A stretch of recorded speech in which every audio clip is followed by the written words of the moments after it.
Баршаңызға қайырлы күн. Бүгін біз сіздермен дымлама жасайтын боламыз. Афганский казанда өте оңай жасалады. Бастысы осындай қажет заттарды ірілеу қылып турап алсақ болды. Ең бірінші осылай пиязды турап аламыз. Еттен кейін бірден осы пиязды саламыз, өйткені солай жұмсағырақ болады. Помидорды видеода көрсеткендей етіп ірілеп саламыз. Мына жерде түсіретін адам кетіп қалып, өзім бір қолмен турап, бір қолмен түсіріп тұрғандықтан кішкене ыңғайсыздау болды. Осы порция 1-5 адамға жетеді. Мына жерде 1-1,5 килограмм картошкадай кетеді. Бәрін күштілеп турап аламыз.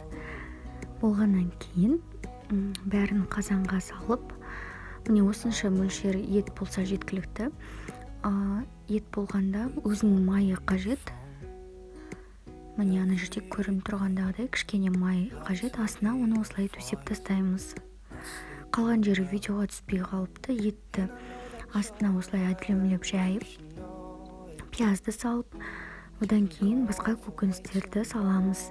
Еттен кейін қазір кішкене тұздаймыз. Тұз салып, көкөністердің бәрін салып болғаннан кейін де кішкене тұз себеміз бетіне.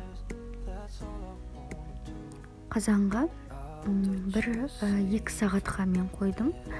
Бір қайнап шыққаннан кейін астын жай қойып 2 сағатқа қоясыздар.